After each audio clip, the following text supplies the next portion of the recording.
예, 다시 뵙게 돼서 반갑습니다. 우리가 영의 세계,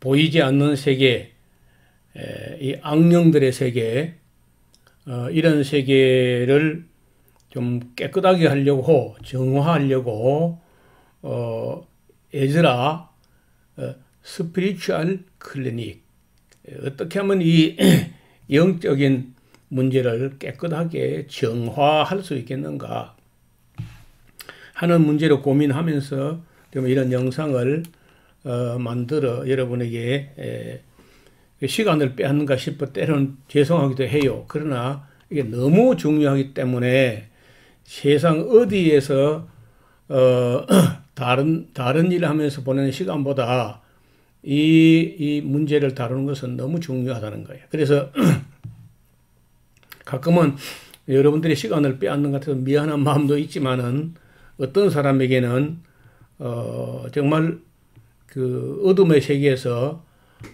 벗어나게 되는 그런 동기가 되지 않겠나 하는 마음으로 오늘도 또 최선을 다하고자 합니다. 오늘은 제가 이제 이 방언을 퇴치하자 혹은 금지해야 된다 이런 말을 하는 사람들 겁을 내 가지고 벌벌 떠는 거예요.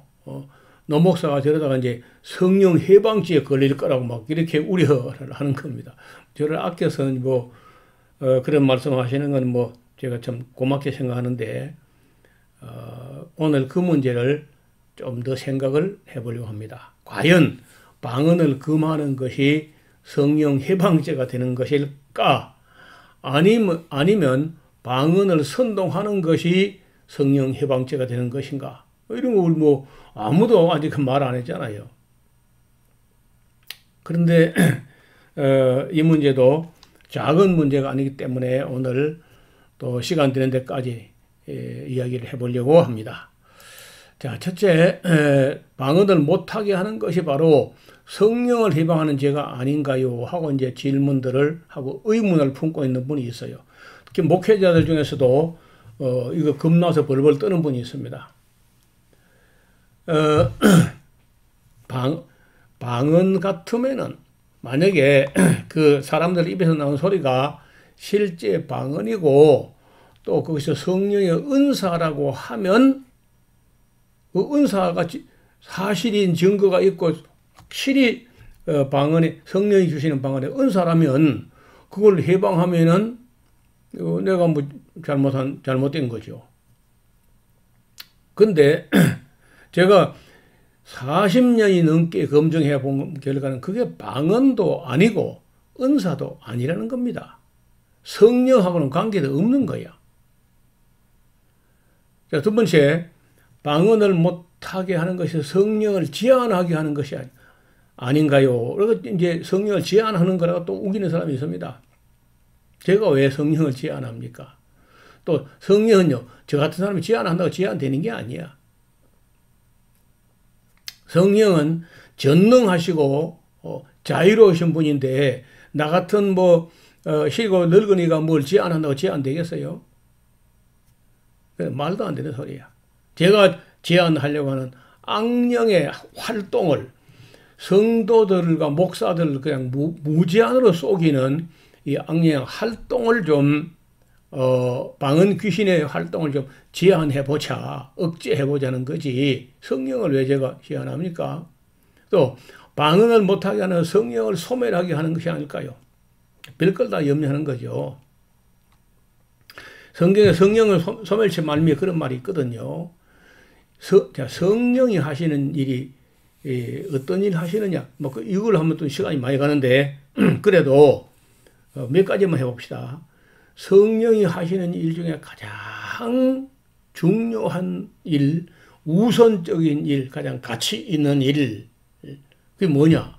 첫째는요, 그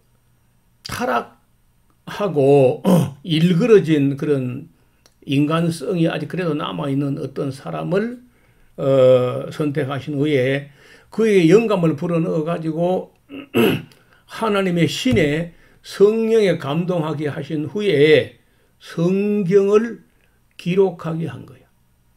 저는 성령님께서 하시는 일 중에 가장 소중하고 가장 중요하고 가장 우선적이고 가장 가치가 있는 일이 사람의 마음을 감동해가지고 성경을 쓰게 한 거예요. 자, 이 성경책 좀 봐요. 지금같이 책 쓰기 용이한, 책 쓰기 편리한 컴퓨터로, 워드 프로세서로 책을 쓰는 이런 시대라도 이만한 분량의 책을 쓴다는 것은 이게 결코 작은 일이 아닙니다. 저도 책을 뭐 한 20-30권 이렇게 써 봤는데, 쉽지 않습니다. 그 책 한 권 쓰고 탈고 하고 나면요, 거의 탈진 해가지고 미역국, 끓여 먹고 산후 회복하듯이 그렇게 힘듭니다. 그런데 지금 같은 때 책을 써도 어려운데 지금부터 2000년 전에 3400년 전에 이런 책을 쓰게 한다는 것, 사람의 마음, 타락한 죄인들의 마음을 정화하고 감동해가지고 이 성경을 쓰게 한 것, 이것이 성령이 하시는 일이, 성령이 가장 소중한 일이.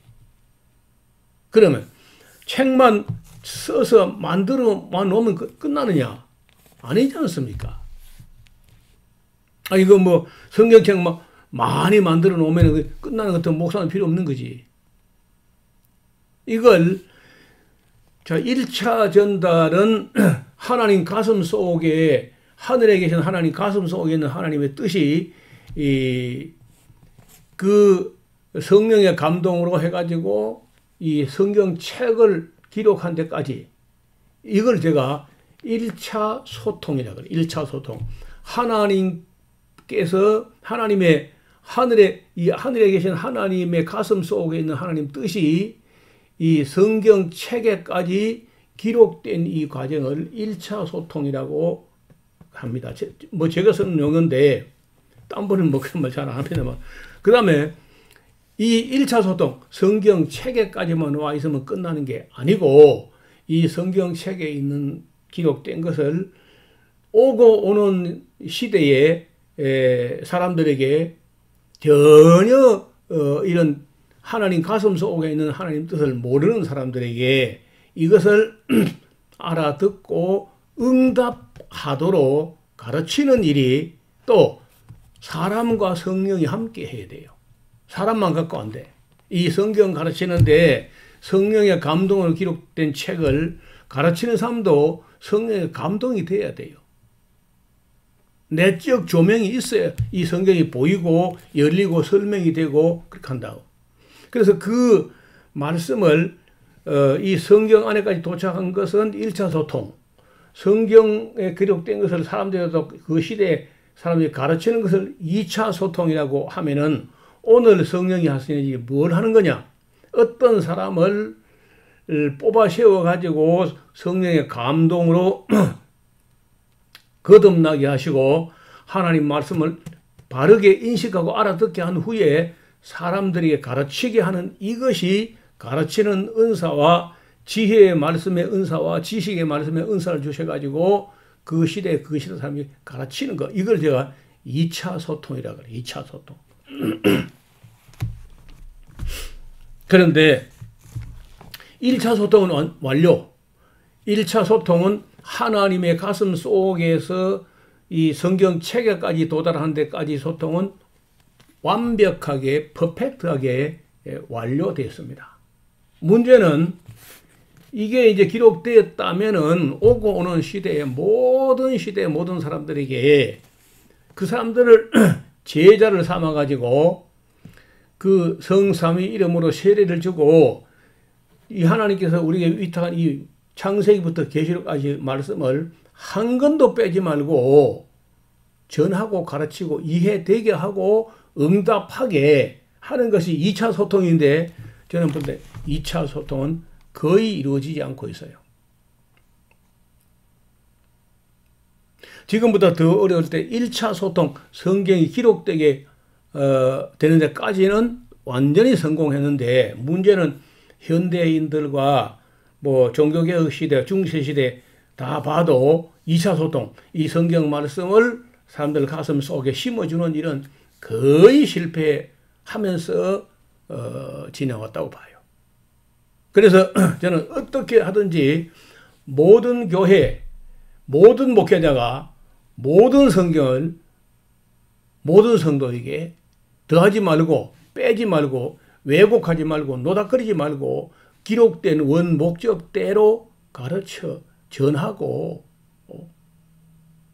그리고 응답하게 관리하고 다스리고 지키고 보호하고 살피고 해야 되는 게 아니야. 이게 성령이 하는 일이에요. 이걸 하지 않고 성경을 안 가르치고 엉뚱한 짓 하는 그게 바로 성령을 소멸하게 하는 거예요. 또 성령을 근심하게 하는 거예요. 여러분 오늘날 성경은 안 가르치고 엉뚱한 불, 다른 불, 스트레인지 파이어, 이상한 불, 낯설은 불 그런 불장난하는 질들이 이게 방언운동이나 신비운동이나 신비은사운동이 이게 캠벨 몰간이 이 방언이라는 것은 사탄의 마지막 토악질 구토다. 피터 러크만은 은사주의자들의 광란이라고까지 표현합니다. 그래서 성경을 안 가르치는 게 이게 성령을 제한하는 것이고 성령을 소멸하게 하는 것이고 성령을 근심하게 하는 거예요. 어떤 사람이 말하기를 방언 선동자가 교회에서 성경을 가르치면 성령불이 꺼져버린대. 그런 말 들었죠? 성경 공부를 하거나 성경을 가르치면 성령불이 꺼져버린다. 그럼 그 잘못된 불이야. 존 메가더 목사가 쓴 책이 있는데 다른 불, 스트레인지 파이어라는 책이 있다니까.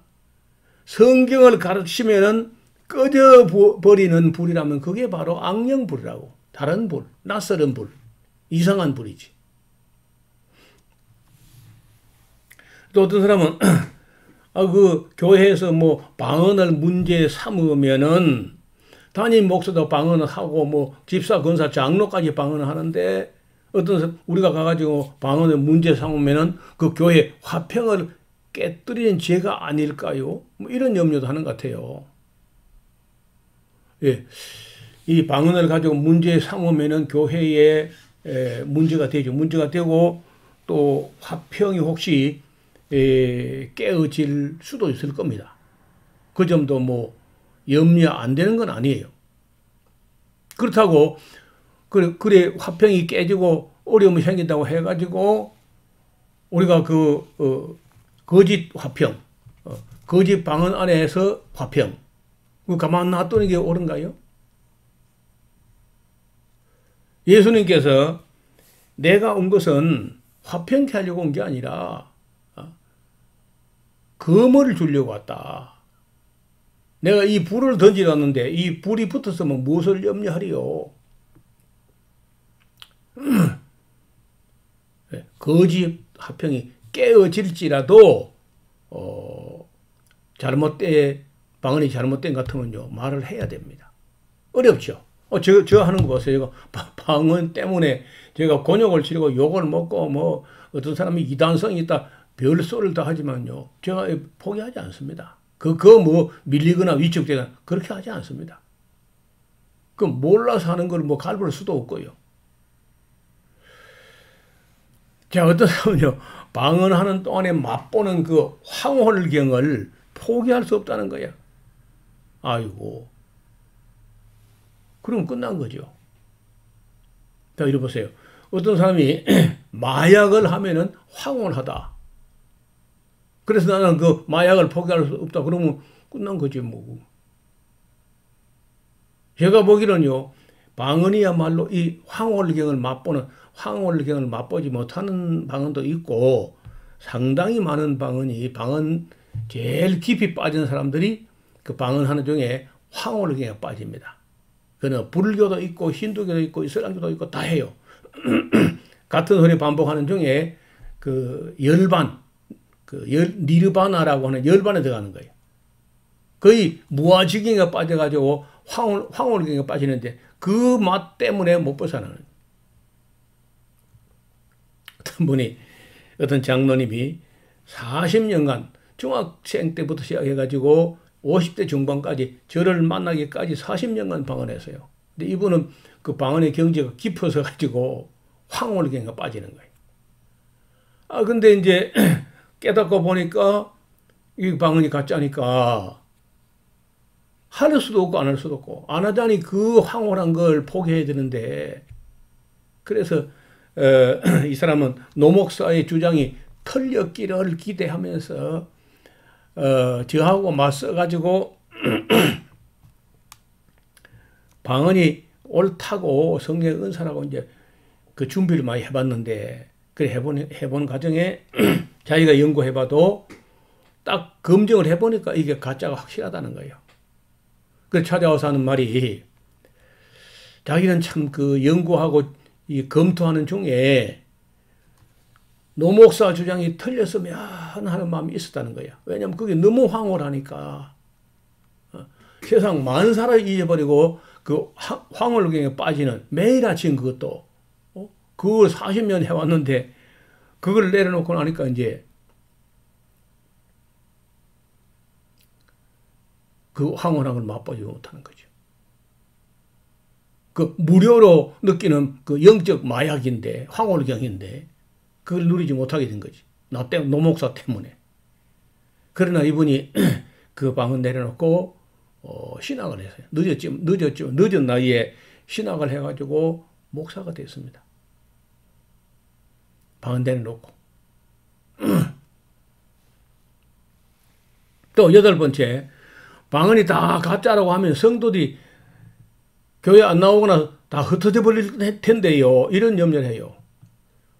그 문제도 그럴 수 있습니다. 만약에 방언이 성령 은사라고 막 그렇게 열불을 나게 방언하고 있는데 담임 목사가 당신은 그 방언 다 가짜야 이러면요, 그럼 교회 안 나올 걸 진짜.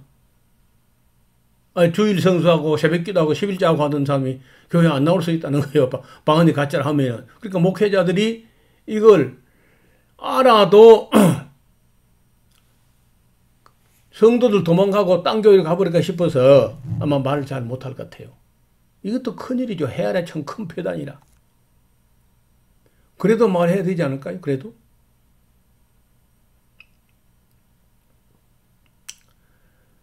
또 자기 목회자 자기 자신도 방언하고 사모도 하고 뭐 그 다 방언해야 또 집사 권사 다 방언하고 있다가 어느 날 목사가 방언이 가짜다고 하게 되면은 목사 자신이 설 자리가 없을 거 아니야.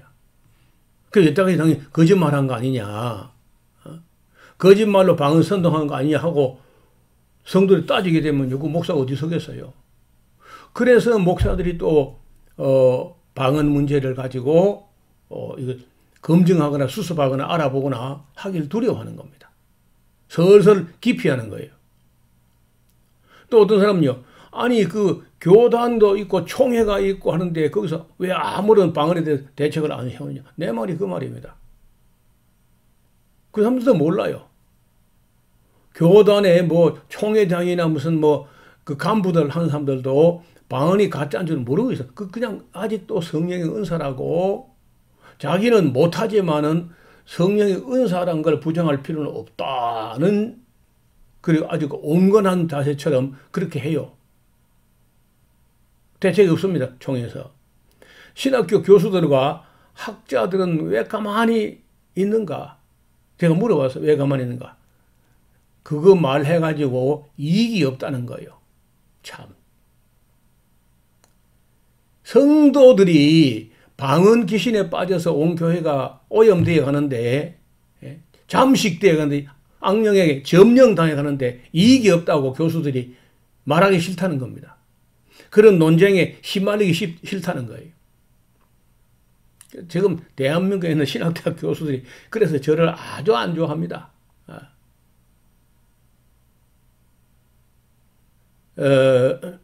보신주의죠. 자기 몸보신 하려고 자기 자리나 입지나 이런 것을 보호하기 위해서 나서지 않는 거예요.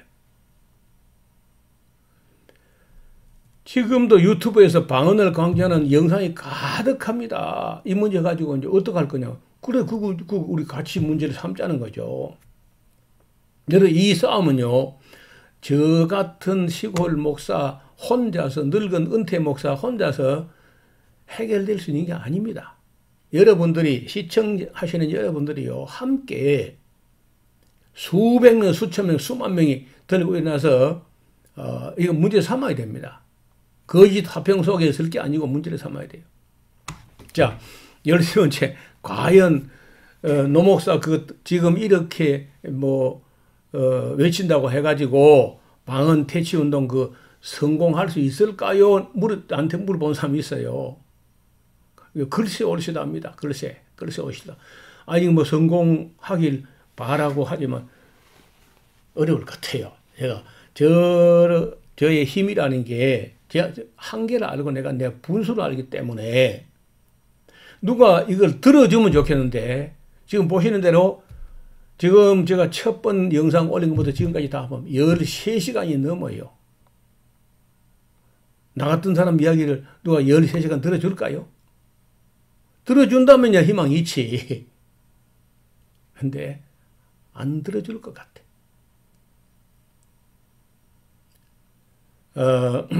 오늘도 또 여러분들이 갖고 있는 가슴 속에 어쩌지 않게 갖고 있는 그런 생각들이 어정쩡하게 만들어요. 이런 걸 염려하고 두려워해가지고. 그러나 실상을 말하자면은 악령의 회방을 가지고 성령의 이름을 팔아서 선동하는 것이야말로 다시 말하면 방언운동, 신비운동, 은사운동 이런 그 자체가 성령 해방제. 성령을 참칭해가지고 헛된 짓을 하는 게 이게 바로 방언운동, 신비운동, 은사운동 자체가 제가 볼 때는 성령 해방죄에 해당합니다. 여러분도 이 문제를 가지고 깊이 생각해 보시고 좋은 의견이 있으면은 댓글로 달아주시거나 저에게 메일로 주시길 바랍니다. 긴 시간 함께 해주신 거 감사드리고요. 또 이 영상을 많은 분들이 또 알려주시길 바랍니다. 아래 보시면은 공유하기 아이콘을 눌러서 공유하면은 페이스북이나 카카오톡이나 여러 가지로 공유해야만 확산된다는 거예요. 그리고 의문점이 있으면은 아래 주소로 이 메일로 질문해 주시면 이제 최선을 다해서 답변을 드리도록 하겠습니다. 네, 오늘도 여기까지 함께해서 감사드립니다. 다음 시간에 또 준비되면 여러분 찾아오겠습니다. 감사합니다.